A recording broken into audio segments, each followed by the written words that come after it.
Welcome back friends. आज के lecture में डेरिवेटिव को हम कंटिन्यू करेंगे और ये हमारा लास्ट पार्ट रहेगा चैप्टर का, जिसका नाम है nth ऑर्डर डेरिवेटिव। स्टूडेंट्स, इसमें कुछ नया नहीं है।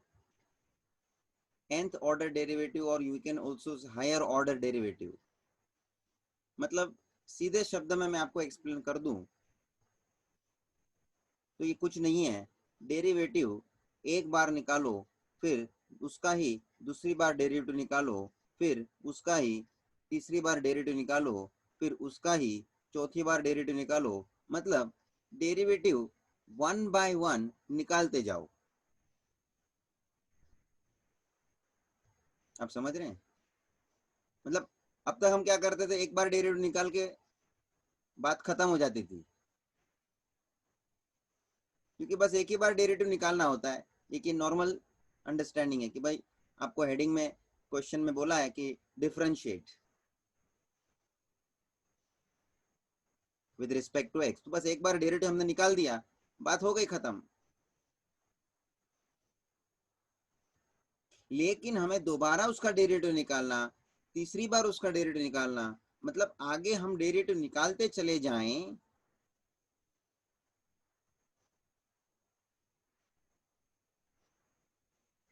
तो ये nth ऑर्डर डेरिवेटिव के कंसेप्ट में हम आ जाते हैं। मतलब जब हम पहली दफे डेरिवेटिव निकालते हैं उसको हम बोलते हैं फर्स्ट ऑर्डर डेरिवेटिव। आप समझ रहे हैं? जब हम सबसे पहली बार डेरिवेटिव निकालते हैं उसको हम बोलते हैं फर्स्ट ऑर्डर डेरिवेटिव। समझ लो y is equals to f of x, ये आपको पता है एक गिवन फंक्शन होता है और फंक्शन को y से भी डिनोट करते हैं, एफ ऑफ एक्स से भी डिनोट करते हैं। ये हमने लिखा है as we know the function is denoted by f of x और y, ये इसका रिप्रेजेंटेशन करने का एक अपना तरीका है।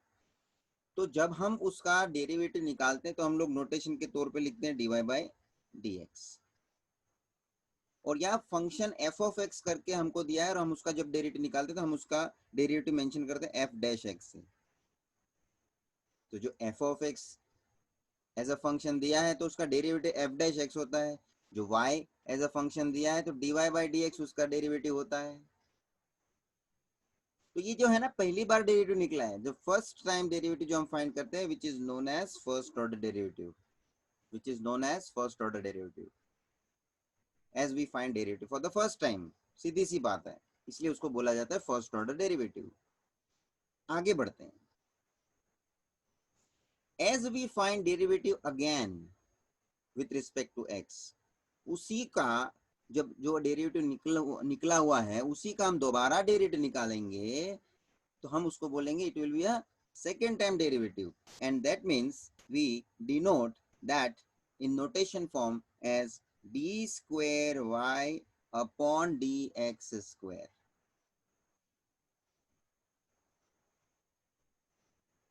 ये ध्यान रखना notation, d square y upon d x square. और जो एफ डैश एक्स है उसका वापस से डेरिवेटिव निकाल रहे हैं तो दूसरी बार डेरिवेटिव निकाल रहे हैं तो एफ डबल डैश एक्स दिख रहा है आपको?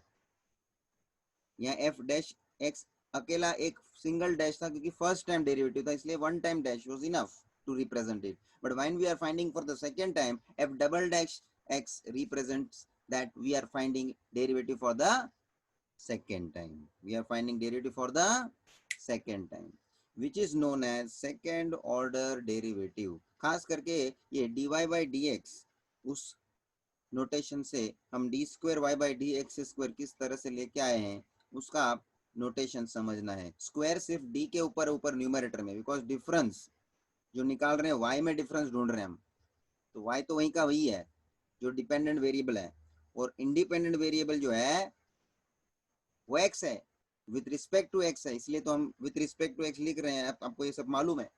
तो that is what in denominator it is D x square. Notation को बराबर ध्यान में लेना, and that is called second order derivative. तो आप आपको कभी भी एफ डबल डैश एक्स दिखे तो आपको समझ जाना है कि इसका दोबारा भी डेरिवेटिव निकाला हुआ है मतलब। और या आपको हेडिंग में बोले F double dash x find करो क्वेश्चन में, तो समझ जाना है आपको दोबारा उसका डेरिवेटिव निकालना पड़ेगा। या d square y upon d x square ऐसा पूछा हो हेडिंग में, तो आपको मालूम पड़ना चाहिए कि आपको दूसरी बार भी डेरिवेटिव निकालना है। और तो और आप आगे चलते ही जाओ, डेरिवेटिव निकालते ही जाओ, ये प्रोसेस आपको आगे करनी ही है समझ लो। तो तीसरी बार जो डेरिवेटिव निकालना पड़े, तो आप थर्ड टाइम जब आप इसका डेरिवेटिव निकालोगे तो अब आप सीधे सी बात है आपको भी समझ में आ जाएगा नोटेशन का हिसाब किताब क्या रहेगा। क्योंकि as we find derivative again for the third time with respect to x, again for the third time, then we write as in a notation form d cube y by dx cube। Cube हो गया, तीसरी बार है, power change होने की जगह वही है, d square था यहाँ डी क्यूब है, नीचे डिनोमिनेटर में डी एक्स स्क्वायर था यहाँ डी एक्स क्यूब हो गया। या तो एफ ऑफ एक्स के टर्म में जो मेरा ओरिजिनल फंक्शन है तो एफ ट्रिपल डैश एक्स, तीसरी बार ये डैश एक एक्स्ट्रा दिखेगा क्योंकि आप ये थर्ड टाइम डेरिवेटिव फाइंड कर, ये उसका इंडिकेशन है या उसका सिग्नल है। ये आपको मालूम पड़ेगा कि आप ये तीसरी बार डेरिवेटिव निकाल रहे हैं, which is known as third order derivative, third order derivative. अब आप बोलेंगे सर ये तो आप डेरिवेटिव इस तरह से निकालते ही जाएंगे निकालते ही जाएंगे निकालते ही जाएंगे। Yes, subsequently if we keep on finding its derivative then we can generally call it as nth order derivative और यू में से हायर ऑर्डर डेरिवेटिव, क्योंकि ये ऑर्डर जो है ना उसका डेरिवेटिव निकालने का वो हम बढ़ाते जा रहे हैं, डेरिवेटिव लेते जा रहे हैं, and hence we call it as nth order derivative. Students ज्यादा तो आगे तक का डेरिवेटिव हम थर्ड टाइम तक मैंने बताया है, जैसे कोई नॉर्मल सी बात है कि भाई हमको डेरिवेटिव आगे लेना पड़ेगा, वो कुछ सिचुएशन आपको नेक्स्ट टॉपिक जो एप्लीकेशन ऑफ डेरिवेटिव वगैरह है उसमें सब्सिक्वेंट दूसरी बार डेरिवेटिव लेना, मतलब कि पहली बार डेरिवेटिव लेने के बाद दूसरा डेरिवेटिव वापस से उसका फाइंड करना, इसका कंसेप्ट का कुछ उपयोग वहां आपको देखने मिलेगा।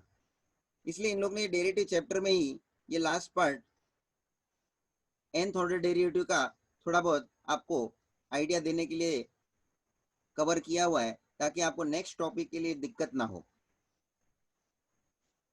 वो टॉपिक जब हम करेंगे तभी दूसरी बार डेरिवेटिव निकालना है वो बात आपके लिए नई नहीं रहेगी, बिकॉज अभी अपन ने ये सीख लिया है, यही चैप्टर उन्होंने कवर कर लिया है।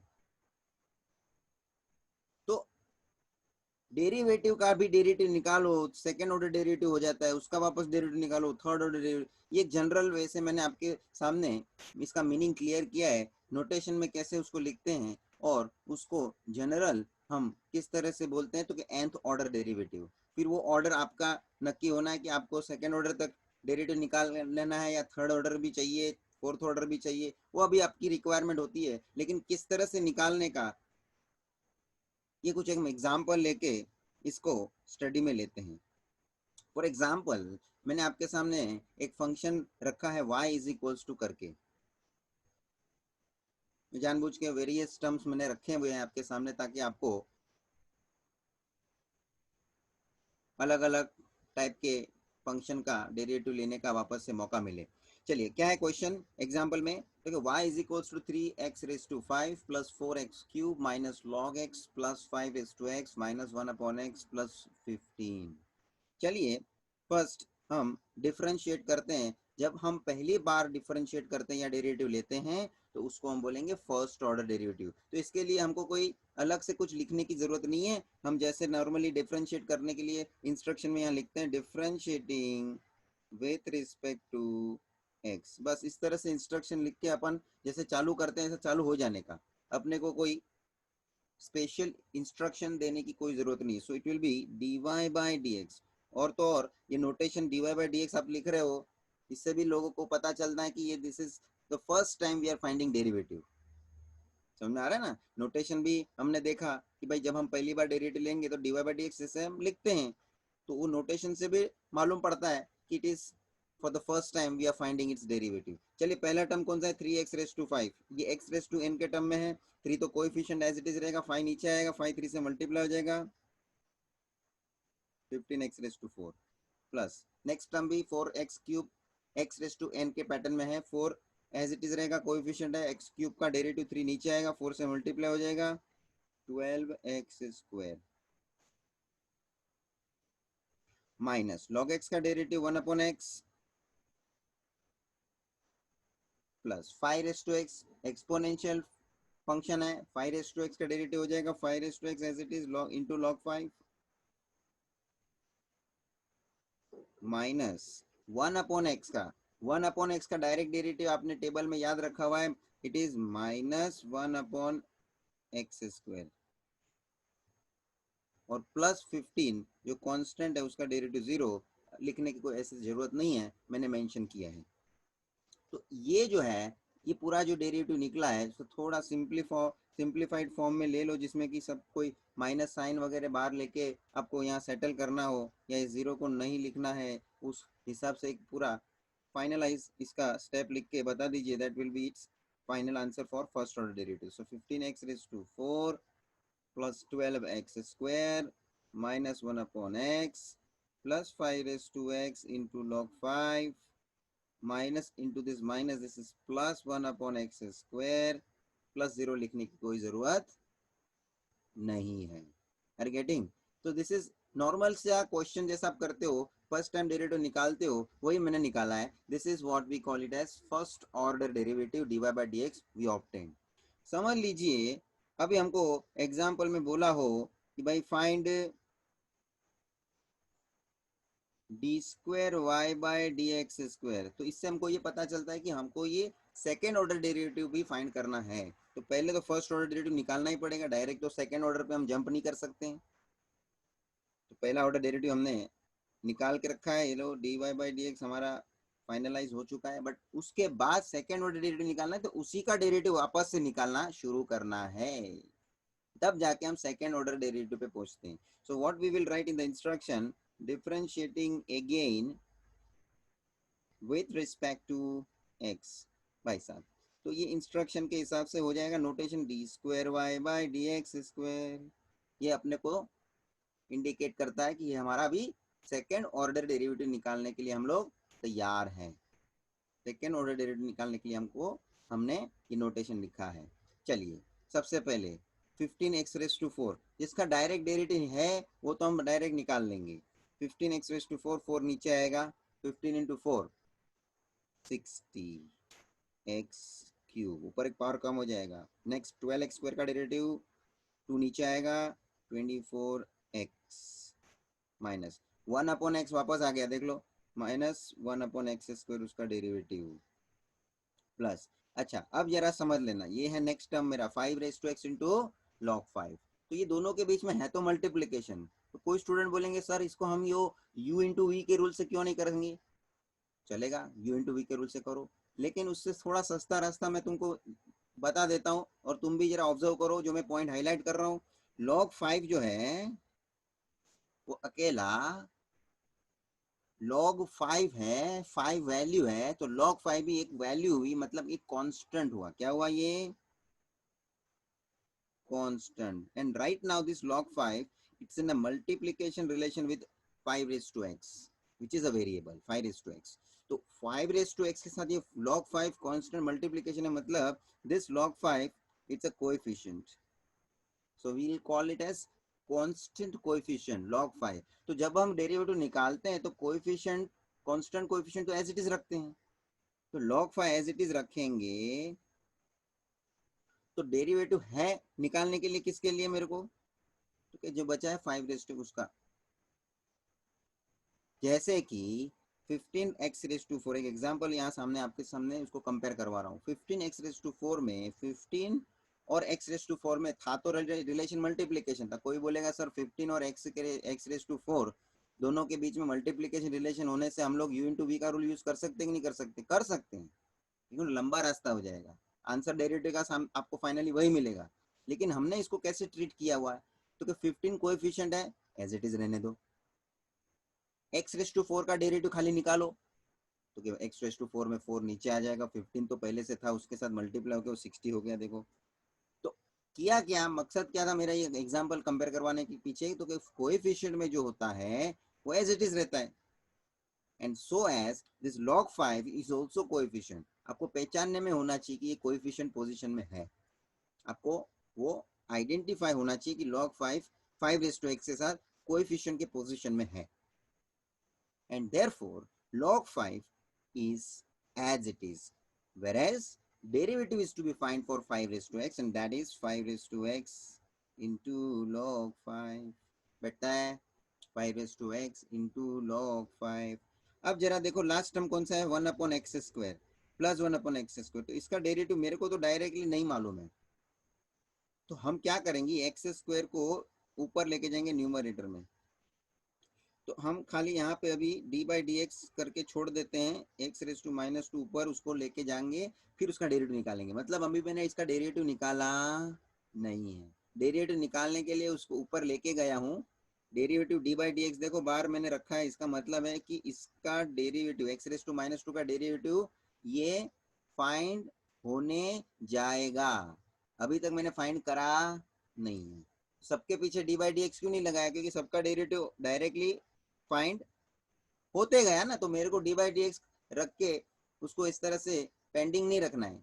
यहाँ क्यों पेंडिंग रखना पड़ा जबरदस्ती, क्योंकि 1 अपॉन एक्स स्क्वायर का मेरे को डायरेक्ट डेरिवेटिव मालूम नहीं है, तो मैंने उसको ऊपर न्यूमरेटर में लेके जाने के लिए एक स्टेप ज्यादा किया है, तो डेरिवेटिव तो निकालना बाकी है ना, उसको मैंने ऊपर लेके गया न्यूमरेटर में, डेरिवेटिव कहाँ निकाला अभी तक, क्योंकि डेरिवेटिव निकालना बाकी है, और बाकी है उसका इंडिकेशन क्या है, क्योंकि पीछे देखो ना लिखा है ना डी बाई डी एक्स, मतलब डेरिवेटिव किसका, x raise to minus two. अब नेक्स्ट स्टेप में वो x raise to minus two का डेरिवेटिव आराम से निकल जाएगा एक्स रेस टू एन के फॉर्मेट से, are getting.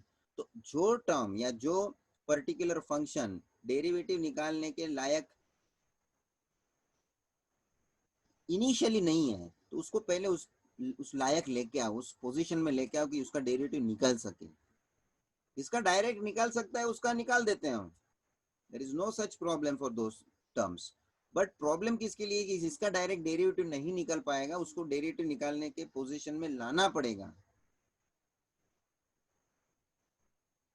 And so that ये टर्म 1 अपॉन एक्स स्क्वायर जिसका डायरेक्ट डेरिवेटिव नहीं पॉसिबल रहा, तो उसका मैंने पहले इस तरह से कन्वर्ट किया न्यूमरेटर में लेके जाके, ताकि वो डेरिवेटिव निकालने के लायक बन सके, और फिर उसका हम नेक्स्ट स्टेप में डी बाई डी एक्स करके पीछे वो जो लिखा है उसका डेरिवेटिव निकालना बाकी है, जो निकाल लेंगे हम।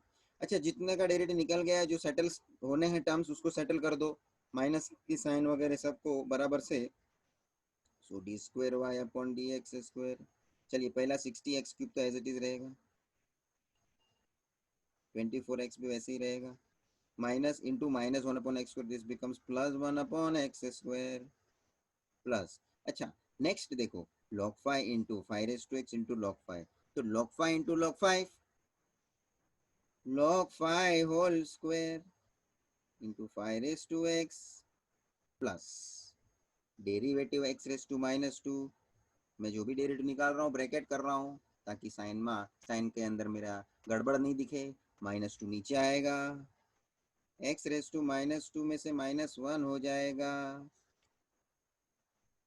60x cube plus 24x plus 1 upon x square plus log 5 whole square into 5 raise to x, और अब ये जो है बीच में साइन माइनस हो जाएगा, minus 2x raise to minus two minus one, this is -3, और यहाँ ऐसे हमारा answer perfectly second order derivative का कंप्लीट होता है। लेकिन थोड़ा मैं यहाँ सोचूं लास्ट टर्म के लिए, x रेस टू -3 है, वो पावर में -3 नहीं दिखाना है, उसको नीचे लेके आना है, तो one more step I can conclude with, बाकी के लोगों को तो एज इट इज रखना है, क्योंकि उसमें कोई मेरे को सिंप्लीफिकेशन अब होना नहीं है, पॉसिबल नहीं है, दो terms will be as it is, -2 upon x raise to 3, नीचे आ गया ना वो पावर, तो पावर का साइन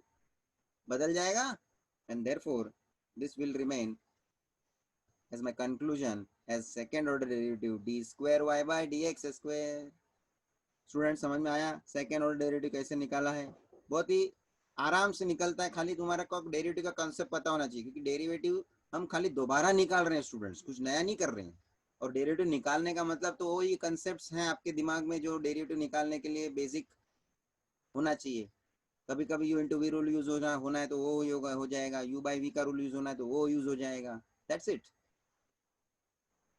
सेकेंड ऑर्डर डेरिवेटिव मतलब आपको डेरिवेटिव वापस से निकालना है।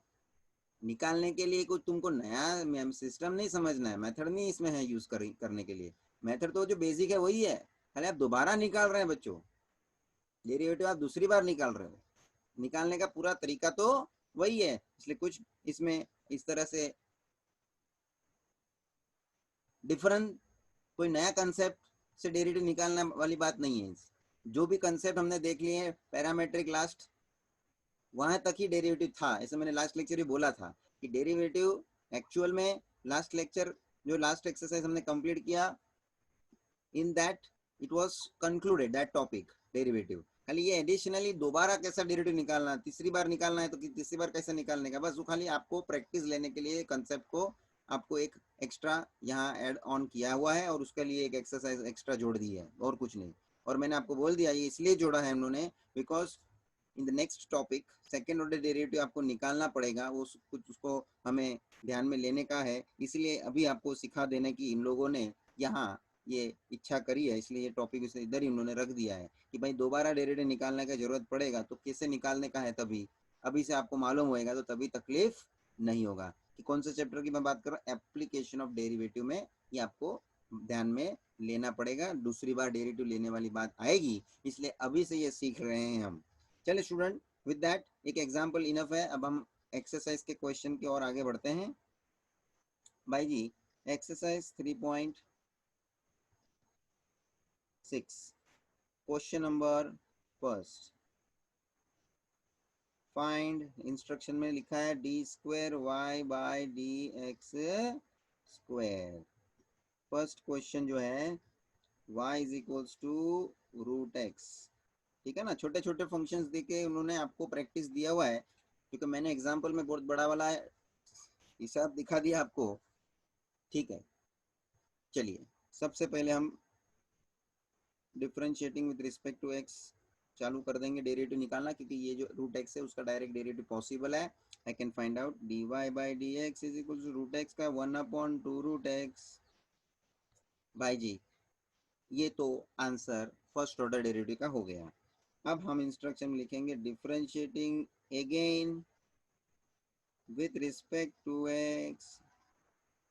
भाई साहब तो नोटेशन हो जाएगा d square y by d x square. अब भाई जी जब हम देख रहे हैं कि 1/2 रूट एक्स का हमको वापस से डेरिवेटिव लेना है, तो शांति से सोचिए क्या इसका हम अब डायरेक्ट डेरिवेटिव इसी पोजीशन में रहते हुए निकाल सकते हैं क्या? तो क्या नहीं सर, डायरेक्ट डेरिवेटिव इसका आपको निकालने नहीं मिलेगा। तो इसको कुछ आप सिंप्लीफाई करके ले लीजिए, इसको आप कुछ कन्वर्जन करके ले लीजिए जिसके वजह से आप उसका डेरिवेटिव निकाल सको, मतलब डेरिवेटिव निकालने के लायक बनाओ। डेरिवेटिव निकालने के पोजीशन में इसको लेके आओ, तब हम डेरिवेटिव निकाल सकते हैं। तो भाई मैंने डेरिवेटिव निकालने की जिसको बोलते हैं अनाउंसमेंट तो कर दी है, देखो ना इंस्ट्रक्शन में लिख दिया, इसलिए इसका मतलब क्या हो गया कि मैं अभी उसका डेरिवेटिव निकालने जा रहा हूँ। बट निकालने जाने का मतलब ये नहीं है, इंडिकेशन दिया है, निकाला नहीं है, क्योंकि मैं निकाल नहीं पाऊंगा इसका डेरिवेटिव भी फिलहाल इस पोजीशन में। तो मैं इसको थोड़ा है ना डिफरेंट तरीके से लिखूंगा, कन्वर्ट करके लिखूंगा, ताकि उसका डेरिवेटिव हम निकाल सके। तो किस तरह से निकालेंगे, लिखेंगे हम पहले तो उसको 1/2 तो कोएफिशिएंट में एज इट इज रखूंगा, अपॉन में जो है रूट एक्स को एक्स रेस टू हाफ लिखता हूँ। भाई साहब ये सबको मालूम होना चाहिए, बेसिक बातें हैं। Root x, if you remove this root then x raised to half will appear in the power half। अब जबकि डेरिवेटिव मेरे को निकालना है तो डी बाई डी एक्स पीछे लिख के रखो, क्योंकि डेरिवेटिव निकालने का तो बाकी है। ये तो हम फंक्शन का कन्वर्जन कर रहे हैं, इट डजंट मीन कि हम डेरिवेटिव निकाल रहे हैं। डी बाई डी एक्स ये पीछू लिख के रखा हुआ है, कारण डेरिवेटिव निकालना बाकी है। डी बाई डी एक्स पीछे लिखा है, इसका मतलब है डेरिवेटिव निकालने का बाकी है। भाई साहब नेक्स्ट स्टेप में भी मैं अभी तक डेरिवेटिव निकालने के लिए तैयार नहीं हूँ। पहले तो ये एक्स रेस टू आपको अभी आपको ऊपर न्यूमरेटर में लेके जाना पड़ेगा। तो ये हो जाएगा डी बाई डी एक्स किसका, तो के ब्रैकेट में जो भी फंक्शन, तो क्या 1/2, तो कोएफिशिएंट एज इट इज रहेगा, एक्स रेस टू हाफ ऊपर जाएगा, x raise to minus half हो जाएगा, 1 ऊपर मल्टीप्लीकेशन में, तो 1 वापस से लिखने की जरूरत, अपॉन 2, अपॉन में 2 एज इट इज रहेगा। अब अपॉन में 2 है मतलब ऊपर कुछ नहीं तो 1 है, ऐसा बोलने के लिए 1/2 उसके कोएफिशिएंट में है, ये आपको बोलने को ध्यान में रखने को होना चाहिए। If I say x raise to minus half का कोएफिशिएंट क्या है, तो सबको ये समझ में आना चाहिए कि x raise to minus half का कोएफिशिएंट है 1/2। Are getting? तो भाई जी अब जब हम डेरिवेटिव निकालेंगे तो उसका, अब देखो वो x raise to y minus 1/2 numerator में आ चुका है, अब इसका डेरिवेटिव पॉसिबल है। तो 1/2 तो कोएफिशिएंट है वो बाहर आ जाएगा, उसका डेरिवेटिव निकलता नहीं है, कोएफिशिएंट एज इट इज रहेगा, बाहर आने का मतलब डी बाई डी एक्स के बाहर आया, मतलब वो एज इट इज रहा, मतलब उसका डेरिवेटिव नहीं निकलता है, वो कोएफिशिएंट है एज इट इज रहेगा। खाली डेरिवेटिव किसका निकलेगा, x raise to minus half, क्योंकि x raise to minus half का डेरिवेटिव अब हम निकाल रहे हैं, इसलिए डी बाई डी एक्स पीछे लिखने की अभी ज़रूरत अभी नहीं है, क्योंकि अभी हम डेरिवेटिव प्रोसेस करने को शुरू कर दे रहे हैं। क्योंकि माइनस हाफ नीचे आएगा, x raise to minus half में से -1 हो जाएगा। भाई जब ये भाई आपका डेरिवेटिव का एक्स रेस टू एन का डेरिवेटिव क्या होता है, एक्स रेस टू एन का d by d x of x raise to n क्या होता है, एन नीचे आएगा, x raise to n -1 by ये बेसिक टेबल वगैरह किया है ना x raise to n algebraic function का। तो भाई इसका फाइनली डेरिवेटिव का रिजल्ट क्या बनता है, तो कि ये माइनस हाफ, अब ये ब्रैकेट की कोई ज़रूरत नहीं मुझे, माइनस हाफ और ये बार का हाफ है, उसका एक दूसरे से मल्टीप्लिकेशन हो जाना है, so it will be -1/4 x raise to minus half -1, ऊपर जरा एलसीएम लेने का ध्यान रखने का है, -1 तो क्या -1 -2/2 भाई जी, और -1/4 इंटू एक्स रेस टू ऊपर -3/2 हो जाएगा। और तो और मैं इसको, ये डेरिवेटिव निकल के हो गया, d square y by d x square answer आ गया है, लेकिन मुझे उसको और थोड़ा सिंप्लीफाई करके छोड़ने की इच्छा है। तो मैं क्या करेगा, ये एक्स रेस टू -3/2 जो न्यूमरेटर में माइनस में पावर है उसका ना, उसको मैं पूरे को डिनोमिनेटर में लेके जाऊंगा, ताकि उसका पावर क्या हो जाए, पॉजिटिव हो जाए। सो मैं जब उसको नीचे लेके जाऊंगा तो क्या -1/4, 4 नीचे है तो 4 के साथ वो मल्टीप्लीकेशन में आ जाएगा, एक्स रेस टू 3/2। भाई जी इसका कन्वर्जन मुझे और आगे करके बताना है तुमको, ध्यान रखो। तो आगे मैं क्या कन्वर्जन कर सकता हूँ, इसको और सिंप्लीफाई फॉर्मेट कैसे रख सकता हूँ, तो कि स्टूडेंट ये 3/2 पावर में होने का मतलब क्या है, एक्स रेस टू 1/2 था तो उसका मतलब होता था रूट एक्स, मतलब स्क्वायर रूट ऑफ एक्स। तो स्क्वायर रूट के लिए वो 2 लिखते नहीं ना हम लोग, और एक्स के पावर में कुछ नहीं तो 1 भी वो लिखते नहीं ना, लेकिन लिखेंगे बताएंगे तो मालूम पड़ता है देखो 1 भी है पावर में, और स्क्वायर रूट का मतलब है वो 2 भी है वहां पे। तो जब हम एक्स रेस टू 3/2 को कन्वर्ट करेंगे तो ये क्या हो जाएगा, तो क्या अपॉन में 2 था, यहाँ पे भी अपॉन में 2 है, तो स्क्वायर रूट तो पक्का है। एक्स यहाँ 1 था न्यूमरेटर में, यहाँ पे न्यूमरेटर में 3 है, तो यहाँ क्यूब पक्का है। तो एक्स रेस टू 3/2 का मतलब होता है square root of x cube. ये सब इंडाइसिस का रूल है भाई जी, ये बेसिक बातें हैं जी। हाँ जी, समझ में आना है ये सब रूल्स प्रिंसिपल्स के द्वारा। अब हम अंतिम स्टेप लिख रहे हैं, जो है 4 into square root of x cube. और भाई जी एक बात और बता दूं मैं, ये square root of x cube का मतलब थोड़ा मैं माइन्यूटली जा रहा हूँ, डिटेल में जा रहा हूँ, एक्स स्क्वायर इंटू एक्स लिख सकता हूँ कि नहीं, तो उसमें से ये एक्स स्क्वायर का स्क्वायर रूट निकल जाएगा, खाली अंदर एक्स स्क्वायर रूट में क्या बचेगा, तो कि ये एक्स बाहर निकल गया स्क्वायर रूट के, और अंदर रूट में एक ही एक्स बचा। So can I write cube root of x cube as x root x, yes or no?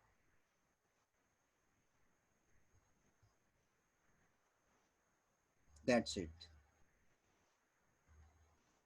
आप सोच लीजिए कहाँ से मैंने इसको कन्वर्ट किया है और आगे तक कहाँ तक लेके गया हूँ, बराबर समझ लेना, क्योंकि इसके जो रूल है वो जब तक आपको नहीं पता चलते हैं तब तक वो कन्वर्ट करने का दिमाग में सूझेगा भी नहीं। क्यों? क्योंकि जिनके दिमाग में सब ये कन्वर्जन का, इंडाइसिस का, रूल का, मेथड का मालूम है पूरा बेसिक, दो स्टूडेंट्स कैन इजीली आइडेंटिफाई कि हाँ इसमें कन्वर्जन हो जाएगा, इसमें हम कन्वर्जन कर पाएंगे। दिस इज वेरी इंपॉर्टेंट, क्योंकि जब तक आप नहीं कर रहे हैं, समझ में नहीं आ रहा है आपको, तब तक वो कन्वर्जन नहीं पॉसिबल है। और बल्कि ये आंसर डेरिवेटिव का यहाँ पे भी कोई बोले सर यहाँ छोड़ देवे, ठीक है छोड़ सकते हैं, आई डोंट माइंड, क्योंकि हमारा मकसद था डेरिवेटिव फाइंड करना।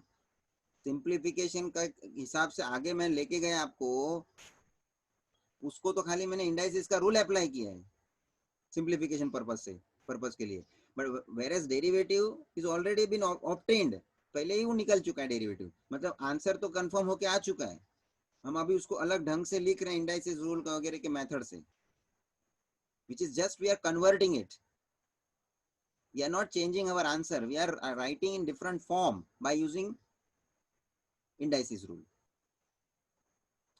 लेकिन ये पॉइंट है ना, इस बहाने तुम्हारे दिमाग में रिपीट होते हैं, तुम्हारे सामने ये जो रूल को यूज करने का एक पूरा जो मेथड होता है ना, वो सामने देखने मिलता है। I am not in the favour कि मैं ये कन्वर्ट करने के लिए मैं जबरदस्ती आपको बोलूं, लेकिन मैंने जबरदस्ती करके इसलिए भी एक इच्छा करके लिया है करने का, क्योंकि तुमको इस बहाने प्रिंसिपल लॉ वगैरह जो है इंडाइसिस का, वो तुमको वापस से रिकॉल हो जाए, समझने मिले, एप्लीकेशन कैसे हुआ है वो मालूम पड़े। खाली रूल देखो स्टूडेंट्स, बच्चे लोग जो है स्कूल लेवल में वगैरह आगे के लेवल तक पढ़ लेते हैं, रूल वगैरह सब आपने सीखे रहते हैं, लेकिन जिसको बोलते हैं ना, जब तक उसको हम एप्लीकेशन के तौर पे यूज नहीं करते ना, तब तक वो प्रिंसिपल का सही यूज क्या हो रहा है, एग्जीक्यूशन कहाँ होगा, एप्लीकेशन किधर होगा, वो स्टूडेंट को मालूम नहीं पड़ता है।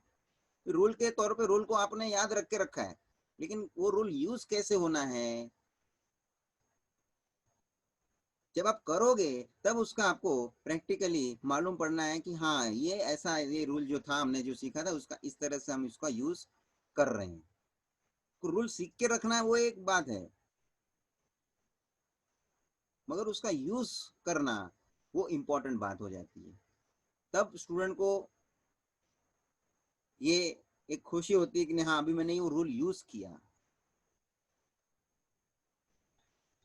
गेटिंग? तो यही चीज है कि भाई सब अपने पास रूल है, लेकिन ये रूल का यूज नहीं है, तब तक आपको वो फीलिंग नहीं आएगी, वो खुशी नहीं होगी। तो ये जरूरी था, इसलिए मेरे को आपके सामने ये रूल को पेश करने के लिए एक यहाँ मौका मिला, जो मैंने इसके साथ आपको ये कंक्लूड करा है पर्टिकुलर आंसर, कि जिसके अंदर भले आप यहाँ कंक्लूड करो, no doubt, you please take down till this last step, और बाजू में जो मैंने लिखा है रफ में जो प्रिंसिपल आपके सामने इंडाइसिस रूल के, वो भी जरा बराबर से लिख लीजिएगा, ताकि आपको फंडामेंटल कंसेप्ट जो है ना, फंडामेंटल मतलब नॉट डेरिवेटिव की नहीं बात हो रही, यहाँ इंडाइसिस रूल की जो मैं बात कर रहा हूँ उसके बारे में बात कर रहा हूँ, वो तुम्हारे दिमाग में बराबर से रिकैप हो जाए। चलिए आगे बढ़ते हैं बच्चे। Next second question, y is equals to x raise to 5। लो जी ये तो बहुत ही आसान है। चलिए पहले हम differentiating with respect to x शुरू करते हैं। तो क्या dy by d x is equals to x raise to 5 का डेरिवेटिव, तो 5x रेज टू 4, खत्म हो गई स्टोरी, फर्स्ट ऑर्डर डेरिवेटिव निकल गए। Now differentiating again with respect to x, दोबारा डेरिवेटिव लेना है जी, जिसका डेरिवेटिव निकाला है उसी का दोबारा निकालने का है, ओरिजिनल क्वेश्चन का मत निकालना। सर ने दूसरी बार डेरिवेटिव बोला तो हमने दूसरी बार निकाला, अरे मगर दूसरी बार किसका, पहली बार निकल चुका है उसका, तो क्या 5x⁴ में 5 कोएफिशिएंट है, 5 एज इट इज रहेगा, नोटेशन हो जाएगा d²y/dx², 5 एज इट इज, 4 नीचे आएगा, 4 नीचे आया x⁵3, ये आप डायरेक्ट भी कर सकते थे, जैसे ही 4 नीचे आया 5 से मल्टीप्लाई करके उसको ऐसा भी लिख सकते थे एकदम ही डायरेक्ट कि भाई 5 × 4 20x³ चलता है। ये मैंने एक स्टेप ज़्यादा बताया भले, लेकिन ये स्टेप पे आप डायरेक्टली भी आ सकते हैं। So this is what you got second order derivative that you have 20x³। खत्म हो गई स्टोरी। यहाँ कोई ज़्यादा मुझे एक्सप्लेनेशन नहीं देना है because this is very simple question. चलिए question number 3, y is equals to x⁻⁻7। It is also same, खाली पावर नेगेटिव दिया है और कुछ नहीं है। चलिए first differentiating with respect to x, dy/dx -7 नीचे आएगा x⁻⁻7 मतलब ये क्या हो जाएगा -7 × x⁻⁸। खत्म हो गया, first order derivative finish. Differentiating again with respect to x, d²y/dx²। चलिए भाई -7 coefficient as it is, x⁻⁸ का डेरिवेटिव क्या निकलेगा, तो -8 नीचे आएगा x⁻⁸ -1। चलिए भाई ये -8 नीचे आया, -7 बाहर है, उसके साथ ये मल्टीप्लाई हो जाएगा, so it is going to be +56 x⁻⁹। And if you want to write it further, यहाँ आंसर एक्चुअली हो गया, but if you want to write in proper simplification point of view, तो माइनस पावर जो है ना 9 उसको नीचू लेके आना है, तो ये हो जाएगा 56/x⁻² + 9। बस इतना हम रख सकते हैं, बाकी यहाँ छोड़ेंगे तो भी चलेगा। क्या है, नॉलेज होना एक बात है और नॉलेज का इस्तेमाल करना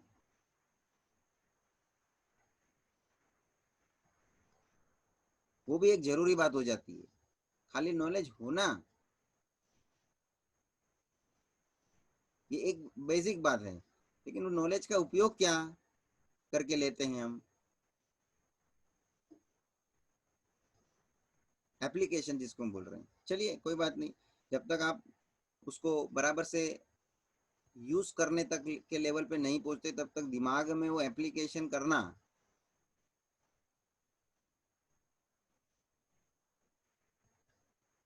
वो पॉइंट ध्यान में आएगा नहीं, क्योंकि जब तक हम यूज कभी करेंगे ना तो आपको दोबारा उसको यूज करने के लिए दिमाग उसका काम में लेगा। वो एक स्टार्टिंग एक बार तो करो, ये मालूम पड़ता है, हाँ मैंने एक बार इसे यूज किया था, अभी मेरे को मालूम पड़ रहा है कैसे यूज कर रहे हैं हम, किस परिस्थिति में हम यूज कर रहे हैं उसको, तो फिर दूसरी बार यूज करने का, तीसरी बार फिर हम उसको फ्लुएंसी लेके आते हैं कि हाँ अभी मेरे को यूज करने को फटाक से हो रहा है, बराबर से हो रहा है वापस।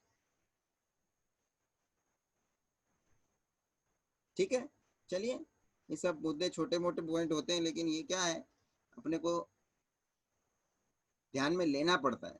खाली मैं यहाँ तक छोड़ दूँ मगर मैं कुछ दूसरा तीसरा आगे पीछे का जो प्रिंसिपल है, इंडाइसिस रूल है, उसका जहाँ यूज हो रहा है मेरे को जो दिखाने का मौका जब मिल रहा है तो मैं क्यों ना दिखाऊं।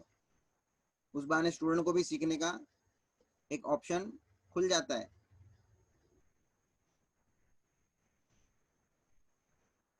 जरूरी नहीं है कि जितना अपने को आंसर पीछे दिया या इधर हमको पीछे आंसर दिख रहा है वैसे ही लाके खड़ा रखना है, अपने को अप्रोप्रिएट दिखना चाहिए, वहां तक आप आंसर लेकर, हाँ बट लॉजिकली एंड उसके प्रिंसिपली उसको आप करेक्ट वे से करना चाहिए। हाँ कुछ भी करके लेके आप दिखा दिए आंसर, ऐसा नहीं चलना चाहिए। आंसर जो है वो परफेक्ट होना चाहिए एक बात, और वो परफेक्ट तरीके से लेके आया हुआ होना चाहिए वो दूसरी बात है। मतलब सही प्रिंसिपल, परफेक्ट जो ट्रू प्रिंसिपल्स हैं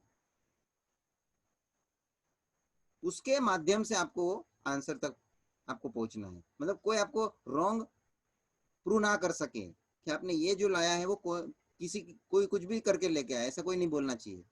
कुछ भी करके नहीं लाया है, प्रिंसिपल का इस्तेमाल, जो नियम है उसके इस्तेमाल करके हम लेके आए। Practically and logically it must have perfectness. ठीक है स्टूडेंट्स, यहाँ पे हमारा फर्स्ट क्वेश्चन कंप्लीट होता है। चलिए भाई जी मेन क्वेश्चन नंबर सेकंड पे आते हैं। हेडिंग तो वही दिख रहा है मुझे कि भाई d square y by d x square find करना है। तो आइए d square y by d x square, वापस इंस्ट्रक्शन वही है, सेकेंड ऑर्डर डेरिवेटिव ढूंढना।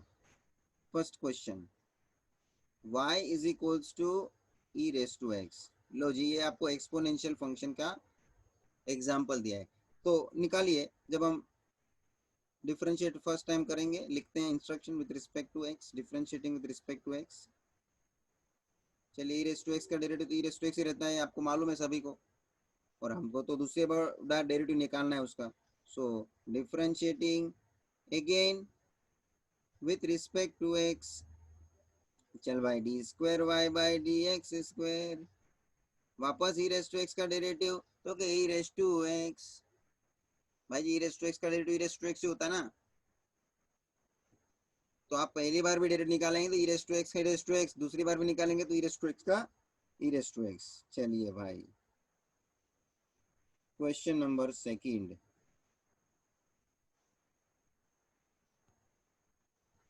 y is equals to e raised to 2x plus 1। चलिए भाई जी, ई रेस टू खाली x नहीं है, ई रेस टू पूरा ब्रैकेट है 2x प्लस 1, ये आपको e raise to f of x composite form के नेचर में दिया है। भाई ये ध्यान में आते जाना चाहिए आपको, कंपोजिट फॉर्म का क्वेश्चन है ये, है e raise to f of x, e raise to f of x. चालू करेंगे, differentiating with respect to x, dy by d x, e raise to f of x का e raise to f of x, derivative of f of x. Function के अंदर function वाला माहौल है भाई जी, तो भाई e raise to 2x plus 1 as it is रहा है, और डेरिवेटिव 2x प्लस 1 का अलग से जो निकालना है, क्या बनता है भाई 2x का 2, और 1 का तो 0 है, मैं लिख नहीं रहा हूँ। तो भाई जी अल्टीमेटली फाइनल आंसर क्या बनेगा, तो क्या 2 को पहले लिख लो into e raise to 2x plus 1, खत्म हो गई बात। ये हो गया फर्स्ट ऑर्डर डेरिवेटिव निकाल के। तो हमको तो सेकेंड ऑर्डर डेरिवेटिव भी निकालना है भाई। चलिए, ये तो मेरे को मिला d y by d x.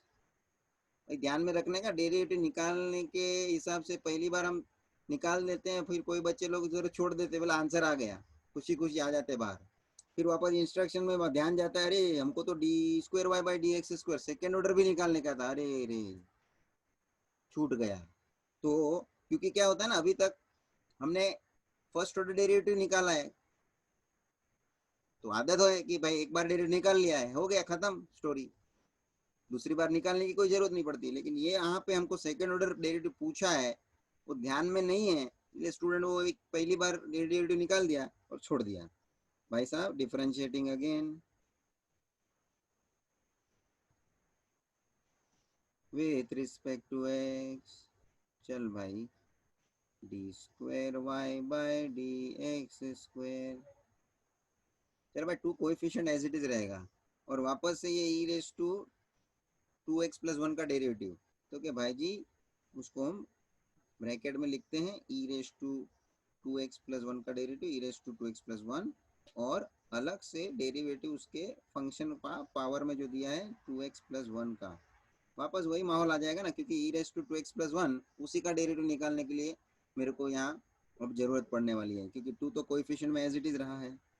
तो भाई जी जो कोएफिशिएंट में मल्टीप्लीकेशन में बाहर है, उसको अभी तक बाहर ही रखो, ब्रैकेट बनाए रखो, e raise to 2x plus 1 as it is, derivative किसका निकालना है 2x प्लस 1, 2x का 2, 1 का 0, वापस 2।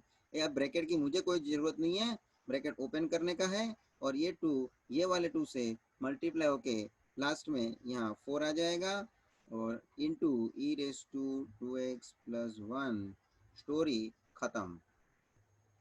ये मेरे को मिल गया d square y by d x square.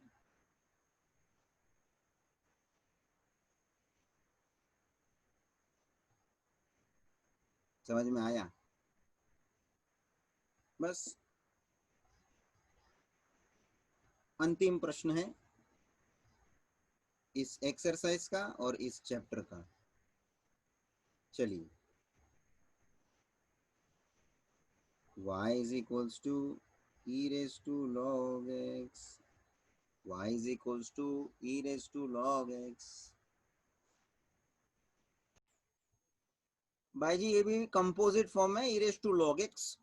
चलिए भाई, differentiating with respect to x dy by dx e raised to log x का e raised to log x into derivative of log x। चलिए, e raised to log x as it is, derivative log x 1 upon x, therefore dy by dx हमको क्या मिल जाएगा, e raised to log x upon x। भाई जी इतना पहला order derivative हमारा आ चुका है। अब भाई जी हमको डेरिवेटिव दोबारा लेना है, differentiating again with respect to x।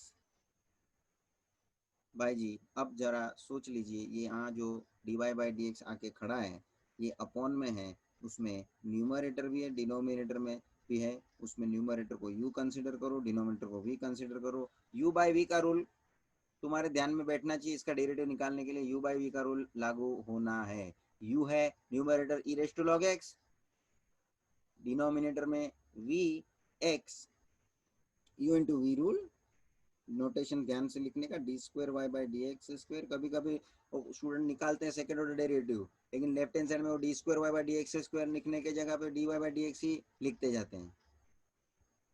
Answer सही लेके आते हैं सेकेंड ऑर्डर डेरिवेटिव, लेकिन लेफ्ट हैंड साइड में नोटेशन वो d y by d x अपना आदत से वो ऐसे ही का वैसे लिखते जाते हैं। वो सब कॉन्शियस रहने का है, ध्यान रखने का है कि कितना जरूरी था वो सब चीज में नोटेशन का उपयोग, अपने को लिखने का जो ढंग है वो थोड़ा, ये सब इंस्ट्रक्शन लिख रहे हैं क्यों कि आपको ये मालूम पड़े कि भाई आपको ये नोटेशन में भी चेंजेस लाना है, लेकिन सेकेंड ऑर्डर डेरिवेटिव लिख रहे हैं। इन्होंने बताया ये मिस्टेक जो होती है नॉर्मल सी बच्चे लोगों का हो सकता है, आपका भी, क्योंकि ये मगर ध्यान रखेंगे तो नहीं होएगा ना। ये सब चीज़ों पे अपने को बराबर से अटेंटिव रहना है, ताकि क्वेश्चन सोल्व करने का एक अपना माहौल है, लेकिन ये सब आगे पीछे का लिखने वाला वगैरह का चीज जो है वो भी गड़बड़ नहीं होना चाहिए, वो अपने हिसाब से सब सही नोटेशन दिखना चाहिए। मतलब कि क्या होता है, कोई दूसरा देखेगा तो उसका रिप्रेजेंटेशन बराबर हुआ है, ये वो भी समझ में आता है, उसको भी समझ में आ रहा है ना। दूसरे लोग भी देखेंगे वो सॉल्यूशन को, उस क्वेश्चन को, तो आपका नोटेशन, अपना अपना जो रिप्रेजेंटेशन किया है वो बराबर से दिखेगा तो ही वो समझ सकेगा, अदरवाइज उसको कैसे समझेगा। बराबर है। चलिए, तो u बाय v का rule, v as it is, x as it is, derivative of u e raise to log x minus, के बाद ब्रैकेट करते हैं हम, u as it is, e raise to log x as it is, derivative of v that is x, bracket खत्म, whole upon v square x square. चल भाई, जिसको as it is रखना है इसको एज इट इज रख, x as it is है। e raise to log x का डेरिवेटिव, तो e raise to log x का e raise to log x into derivative of log x minus ये e raise to log x as it is, x का derivative 1 upon x square. चल भाई, x into e raise to log x into log x का derivative 1 upon x minus e raise to log x into 1 e raise to log x. भाई जी whole upon, भूलना नहीं x square. कभी कभी कुछ क्वेश्चन में हमने देखा, चेक करते पेपर हो नीचे एक्स स्क्वायर भी, वी स्क्वायर लिखने का भी भूल जाते हैं, कुछ स्टेप तक लिखा तो घाई करते हैं, तो कुछ ना कुछ छूट जाता है लिखने को, तो बराबर कॉन्शियस रहने का, अटेंटिव रहने का। चलिए अभी इसमें क्या दिखता है, ऊपर में न्यूमरेटर में पहला टर्म जो है ना, ये इसको मैं ब्रैकेट कर रहा हूँ, जो करने की जरूरत नहीं है, ये पहला टर्म है, उसमें से एक्स एक्स कैंसिल होना है, देख ले। हाँ जी, एक्स एक्स कैंसिल हो गया। अब क्या, तो क्या बचा, ई रेस टू लॉग एक्स। मैं जानबूझ के यहाँ बचा है वो लिख रहा हूँ, बाकी उसको आपको डायरेक्टली पता चलना चाहिए। क्या पता चलना चाहिए, देख ले, अब तेरे को थोड़ा क्लियर लगेगा। E raise to log x minus e raise to log x, cancel करो पूरा टर्म, जीरो हो जाता है ना, या प्लस माइनस कैंसिल करके जीरो बोलो, या e raise to log x minus e raise to log x zero, समझ में आता है, जीरो अपॉन एनीथिंग। ले भाई, d square y by d x square zero आ गया, खत्म हो गया स्टोरी भाई साहब। ये क्वेश्चन को थोड़ा रीजनेबली ज़्यादा स्टेप हुआ है इसमें। बाकी सबसे पहले क्वेश्चन का भी फर्स्ट क्वेश्चन जो था ना रूट एक्स वाला, वो भी थोड़ा अच्छा खासा था। बाकी सब बहुत ही इजीली हो गए हैं, डायरेक्टली हो जाते थे। तो ये हो गया एक सेकेंड ऑर्डर डेरिवेटिव का पूरा मेरा लेक्चर, जिसमें हमने वापस से डेरिवेटिव लेना, बस वही सीखा है। और वापस से लेने में खाली हमको पूछते हैं लोग सेकेंड ऑर्डर, आगे थर्ड ऑर्डर फोर्थ ऑर्डर ऐसा कुछ नहीं पूछते हैं। That is just second order derivative, जिसकी हमें मैंने बता दिया एप्लीकेशन ऑफ डेरिवेटिव में हमको ज़रूरत पड़ने वाली है। इसलिए आपको थोड़ा यहाँ प्रैक्टिस ले लेते हैं, और ये हमने एक्सरसाइज उसका उस बेसिस का कवर किया। So with this note I am concluding this particular exercise and chapter. Coming lectures में मैं कोई नया टॉपिक शुरू करूंगा। टिल दैट टाइम बराबर से डेरिवेटिव का प्रयत्न रखने का प्रैक्टिस होना चाहिए आपका। बेसिक चीज जो है स्टार्टिंग वाली 11 का प्रीवियस नॉलेज का बात जो मैंने रखा था स्टार्टिंग का लेक्चर, बेसिक, जिससे हमने 11 का लिंक लिया हुआ है, that is also very much important. नए नए कंसेप्ट के आधार पे हमने इसमें डेरिवेटिव निकाला। कंपोजिट फंक्शन जो कि वो हमने 11 में कर डाला था, क्योंकि वो 11 में कुछ क्वेश्चन ऐसे दिए थे, भले उन्होंने कंसेप्ट वो कंपोजिट फंक्शन का दिया नहीं था, actually it was not a part of syllabus of 11th standard. तो मैंने लेक्चर में इसलिए भी करा दिया था, कारण उन लोगों ने कुछ क्वेश्चंस कंपोजिट फॉर्म के नेचर में दिए थे, तो उसको देखते हुए स्टूडेंट को कंसेप्ट मालूम होगा तो ही करेगा ना। तो मैंने तो वो लेक्चर में आपको करवा दिया था, दो we have repeated in this because now in this 12th पूरा है ही। तो कंपोजिट फंक्शन, उसके बाद इनवर्स डेरिवेटिव इनवर्स फंक्शन, उसके बाद लॉगरिथमिक डिफरेंशिएशन, उसके बाद इम्प्लिसिट फंक्शन, और उसके बाद डेरिवेटिव ऑफ पैरामेट्रिक फंक्शन। ये 5 अलग अलग नेचर से डेरिवेटिव का हमने जो इस चैप्टर में पूरा वैरायटी कवर किया। इसको बराबर से आप प्रैक्टिस में लेना, क्वेश्चन तो लेना ही लेना है, कंसेप्ट को भी बराबर समझने का है।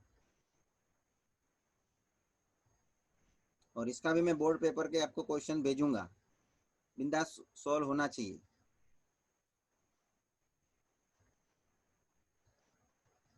वैरायटी क्वेश्चन मिलता है। So with that note, I am concluding this lecture. Thank you, friends.